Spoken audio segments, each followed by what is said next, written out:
안녕하세요. 투자의 중심 핵심을 꿰뚫는 스탁포스트입니다.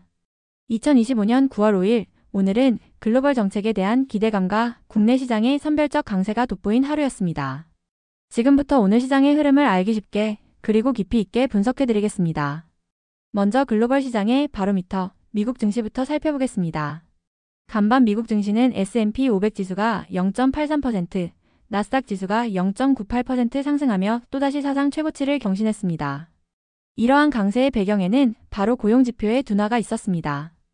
ADP 민간 고용 보고서에 따르면 8월 일자리 수가 시장 전망치를 밑돌면서 노동시장이 냉각되고 있다는 신호가 명확해졌는데요. 아이러니하게도 시장은 이를 연준이 9월에 금리를 인하할 것이라는 강력한 증거로 받아들였습니다. 현재 시장을 지배하는 나쁜 소식이 곧 좋은 소식이라는 패러다임이 다시 한번 증명된 셈입니다. 하지만 이는 증시의 상승 동력이 경제 자체의 체력보다는 유동성 공급에 대한 기대감에 의존하고 있다는 뜻이기도 합니다. 이 점은 앞으로 시장의 잠재적 변동성 요인이 될 수 있으니 꼭 기억해 두셔야겠습니다. 그렇다면 시장 참여자들의 심리는 어땠을까요? 공포지수로 불리는 VIX 지수가 6.8% 넘게 급락하며 15선까지 내려왔습니다.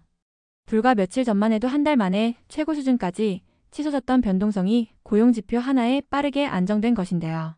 이는 투자 심리가 오직 연준의 통화정책이라는 하나의 재료에만 극도로 집중하고 있음을 보여줍니다.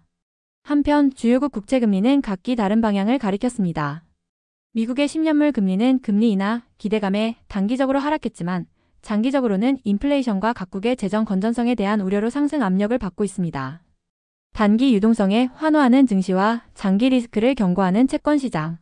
이 두 시장의 미묘한 시각 차이를 읽는 것이 앞으로의 투자에 중요한 힌트가 될 것입니다. 이제 국내 증시로 눈을 돌려보겠습니다. 오늘 우리 시장은 미국발 훈풍 속에서도 뚜렷한 차별화 장세를 보였습니다. 코스피는 0.13% 상승하며 강보합에 그친 반면 코스닥은 0.74% 오르며 810선을 회복하는 강한 모습을 보여줬습니다. 시장의 관심이 대형주보다는 성장 잠재력이 높은 중소형주에 쏠렸다는 의미입니다. 이러한 차이는 수급 동향에서 명확히 드러납니다. 코스피에서는 기관이 나 홀로 1,300억 원 넘게 순매수했지만 외국인과 개인이 매도하며 상승을 제한했습니다. 하지만 코스닥은 달랐습니다. 외국인과 기관이 각각 333억 원, 208억 원을 동반 순매수하며 지수 상승을 이끌었습니다. 특히 이들의 자금이 바이오, 로봇 등 명확한 성장 스토리를 가진 테마로 집중 유입되었다는 점이 오늘 시장의 핵심 포인트입니다. 시장 전체를 사는 베타 전략보다는 될성 부른 종목을 고르는 알파 전략의 중요성이 다시 한번 부각된 하루였습니다. 원자재 시장은 엇갈린 신호를 보냈습니다. WTI 유가는 재고 증가 우려로 63달러 선까지 하락한 반면 금 가격은 금리 인하 기대감에 3,550달러를 넘어서며 강세를 이어갔습니다. 이러한 가격 변동은 국내 산업에도 직접적인 영향을 미쳤습니다. 유가와 원자재 가격 안정은 원가 부담을 덜어낸 조선, 중공업, 전력기기 업종의 호재로 작용했습니다. 오늘 HD현대그룹주와 SK오션플랜트, HD현대일렉트릭 등이 강세를 보인 이유가 바로 여기에 있습니다. 반면 화학업종은 유가 하락이 긍정적일 수 있지만 글로벌 수요 둔화의 신호일 수도 있어 복합적인 전망이 나오고 있습니다. 오늘 시장을 이끈 주도 테마는 명확했습니다. 첫째, 바이오 헬스케어입니다. LNC 바이오가 상한가를 기록했고 휴메딕스, 온코닉 테라피틱스 등 다수 종목이 신약 개발이나 해외 진출 같은 구체적인 호재를 바탕으로 급등했습니다.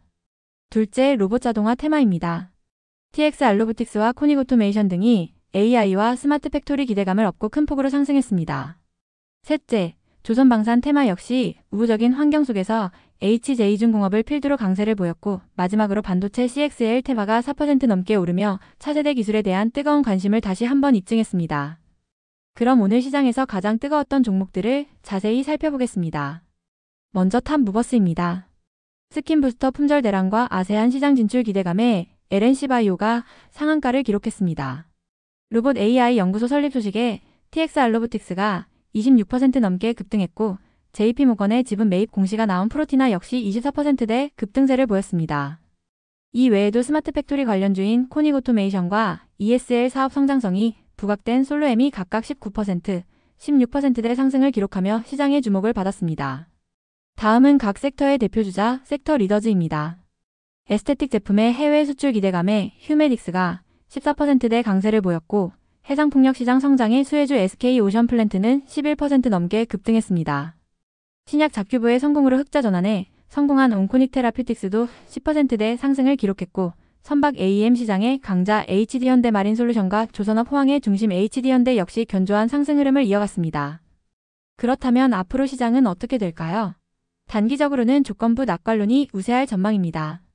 다만 이 낙관론은 앞으로 나올 경제지표가 계속해서 시장의 예상에 부합해줘야 한다는 조건이 붙습니다. 만약 예상보다 강한 지표가 나온다면 금리 인하 기대감이 꺾이면서 시장이 흔들릴 수 있다는 점은 염두에 두셔야 합니다. 이런 상황에서 저희 스탁포스트가 제안하는 투자 전략은 바로 바벨 전략입니다. 포트폴리오의 한쪽에는 실적이 뒷받침되는 펀더멘털 우량주를 담아 안정성을 확보하고 다른 한쪽에는 시장을 주도하는 성장 테마주를 일부 편입해 수익성을 노리는 균형 잡힌 접근이 필요합니다. 바벨 전략의 안정적인 한 축이 될 만한 펀더멘털 유망 종목 3가지를 꼽아봤습니다. 첫째, 온코닉 테라퓨틱스입니다. 신약 자큐브의 성공으로 상반기 흑자 전환에 성공하며 R&D 성과가 실질적인 돈이 된다는 것을 증명했습니다. 둘째, HD현대 일렉트릭입니다. 안정적인 변압기 사업에 더해 1,400억 원 규모의 북미 에너지 저장 장치 프로젝트를 수주하며 신사업에서도 성과를 내고 있습니다. 셋째, HJ중공업입니다. 상반기 흑자 전환에 성공했고 기술력이 필요한 특수선, 건조 등 방산 부문 경쟁력은 앞으로 안정적인 수익 기반이 되어줄 것입니다. 정리하겠습니다. 현재 시장은 기대감 위에 서 있지만 실물 경제에 대한 경고 신호도 분명히 존재합니다. 따라서 안정성과 성장성을 동시에 추구하는 바벨 전략을 통해 균형을 잡는 것이 중요합니다. 그리고 무엇보다 과도한 레버리지 사용은 피하고 일정 수준의 현금을 확보해 시장의 변동성에 대비하는 신중함이 필요한 시점입니다. 오늘 스탁포스트가 준비한 내용은 여기까지입니다. 저희 분석이 여러분의 현명한 투자 판단에 도움이 되기를 바랍니다. 오늘 내용이 유익하셨다면 구독과 좋아요 부탁드립니다. 지금까지 스탁포스트였습니다. 감사합니다.